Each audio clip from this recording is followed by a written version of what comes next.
नमस्कार साथियों। यूएस का जॉबलेस क्लेम का डेटा आ गया है। डेटा स्ट्रांग आया है। उसके बावजूद भी सिल्वर और गोल्ड के प्राइजेस में तेजी है साथियों। 65 के का एक्सपेक्टेशन था और आया है 115 के, यानी कि एक्सपेक्टेशन से कहीं ज्यादा। उसके पीछे का जो रीजन है, पहले जो यूएस में एक्सपेक्टेशन हुआ करता था वो लैक्स में हुआ करता था, अब उन्होंने घटा करके के में कर दिया है। इसलिए उनका जो है जो एक्चुअल डेटा आ रहा है वो हायर साइड आ रहा है। इसके पीछे का जो रीजन है वो यूएस कहीं ना कहीं अपने आप को मजबूत दिखाना चाहता है, लेकिन मार्केट इस चीज को ऑब्जर्व कर चुका है कि पिछले कई सेशन में और महीनों में ट्रंप के स्टेटमेंट से मार्केट में मैनिपुलेशन हुआ है। इसलिए वहां की डेटा आने के बाद भी मार्केट अच्छा परफॉर्म कर रहा है। बात गोल्ड की करें तो $4765 के ऊपर ट्रेड हो रहा है और सिल्वर $81 के ऊपर ट्रेड हो रहा है। लगभग 3% की तेजी सिल्वर में है।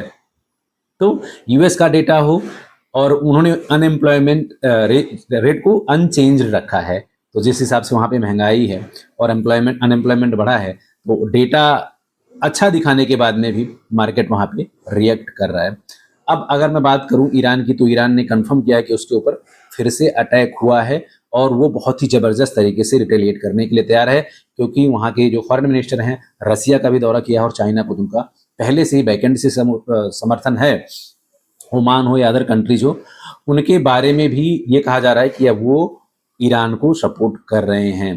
तो दो बड़े न्यूज, यूएस का डेटा, ईरान के ऊपर अटैक, उसके बाद भी सिल्वर गोल्ड अच्छा परफॉर्म कर रहे हैं। इससे ये आइडिया लग रहा है कि मार्केट में बहुत ही ज्यादा पोटेंशियल है अभी।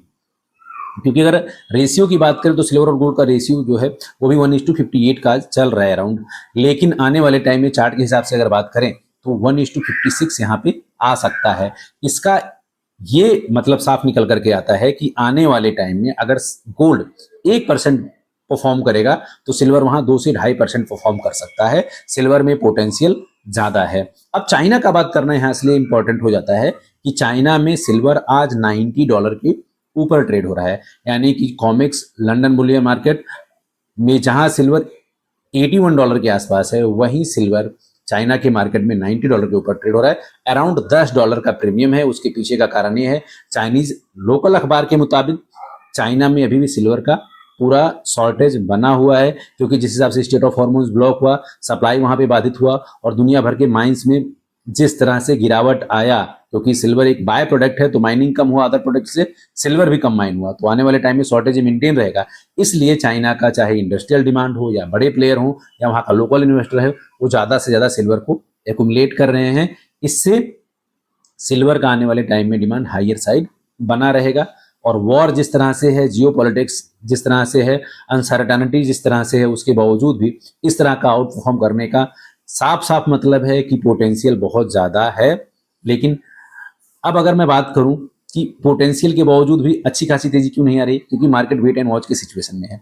मार्केट कहीं ना कहीं ये ऑब्जर्व कर रहा है कि ट्रंप का बयान किस तरह से आएगा, किस तरह से रिएक्ट करना है, किस तरह से वॉर का सिचुएशन बदल जा रहा है, किस तरह से यूएस के मार्केट जो एक्चुअल सिचुएशन है, चाहे इन्फ्लेशन हो, चाहे उनका मार्केट का कंडीशन हो, चाहे उनके जो अलग अलग उनको एक्सपेंडिचर हुआ है वॉर के कारण, उसके बावजूद भी डेटा उनका कुछ और आ रहा है, मजबूत डेटा आ रहा है, तो मार्केट उस चीज को ऑब्जर्व कर रहा है और आने वाले टाइम में अचानक से तेजी देखने को मिल सकता है साथियों।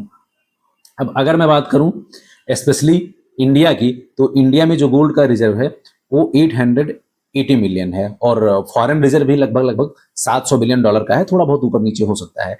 तो इससे ये अनुमान लगाया जा सकता है कि आने वाले टाइम में इंडिया और भी ज्यादा अपना रिजर्व बढ़ाएगा। जिस तरह से रसिया का मिलियंस ऑफ फॉरेन रिजर्व और गोल्ड सीज हुआ यूक्रेन के वॉर के चक्कर में, और जिस तरह से ट्रंप का अलग अलग कंट्रीज को लेकर के स्टेटमेंट आया, उसके बाद सारे कंट्रीज, चाहे वो फ्रांस हो, जर्मनी हो, इंडिया हो या अदर यूरोपियन कंट्रीज हो, या स्पेशली चाइना की बात करें तो चाइना में तो ये बताया जा रहा है कि चाइना के पास 5000 ऑफिशियली 5000 मैट्रिक टन गोल्ड का रिजर्व है, लेकिन अनऑफिशियली कहीं ना कहीं उसके पास ये कहा जा रहा है कि यूएस से भी ज्यादा गोल्ड का रिजर्व है, क्योंकि आने वाले टाइम में हर कोई डॉलर की इंडिपेंडेंसी को खत्म करना चाह रहा है, चाहे वो ब्रिक्स के देश हो या यूरोपियन कंट्रीज हो या फिर कोई एशियन या अफ्रीकन कंट्री हो। तो आने वाले टाइम पे यहाँ पॉजिटिव सेंटीमेंट यहाँ पे देखने को मिलता रहेगा आपको।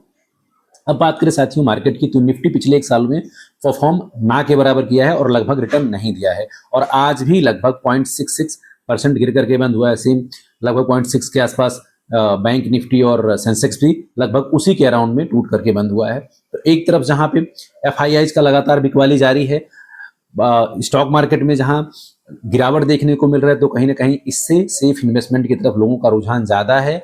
और स्पेशली अगर बात करें सिल्वर और गोल्ड में, तो वहां पे स्मार्ट मनी का मूवमेंट बढ़ रहा है, क्योंकि क्रूड ऑयल अब $95 आ गया है। और आने वाले टाइम में जिस तरह से डेटा कह रहा है, आने वाले टाइम में इसमें और भी गिरावट आ सकता है। और डॉलर इंडेक्स में भी हल्का आज गिरावट है।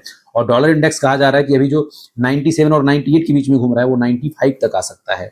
तो ओवरऑल अगर आप कंक्लूजन देखोगे, चाहे डॉलर इंडेक्स हो, क्रूड ऑयल हो, या फिर दुनिया भर के देशों का गोल्ड का रिजर्व बढ़ाना हो, या सिल्वर का, जिस तरह से सप्लाई शॉर्टेज और डिमांड हायर साइड है स्पेशली चाइना में, तो इन सब चीजों को कंक्लूजन करते हुए, गोल्ड सिल्वर के रेशियो को देखते हुए, और जिस तरह से यूएस का डेटा स्ट्रॉन्ग आने के बाद भी मार्केट उसको रीड कर रहा है, जिस तरह से ट्रंप ने मार्केट को मैनिपुलेट किया, अब कहीं ना कहीं आने वाले टाइम में मार्केट और भी तेज पकड़ने वाला है।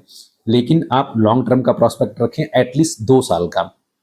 हालांकि अभी शॉर्ट टर्म में भी पॉजिटिव ट्रेंड बना हुआ है, लेकिन आप अपने उस स्पेयर अमाउंट को इन्वेस्ट करें जिसको आप 2 साल से ज़्यादा होल्ड कर सकते हैं। आपको अदर क्लास से अच्छा एसेट से रिटर्न देगा सिल्वर और गोल्ड। लॉन्ग टर्म का प्रोस्पेक्ट रखें और कीप इन्वेस्टिंग इन चंक्स। अपने फाइनेंशियल एडवाइजर का सलाह जरूर लें साथियों। अभी की वीडियो में इतना ही, मिलते हैं नेक्स्ट सेशन में। Thank you.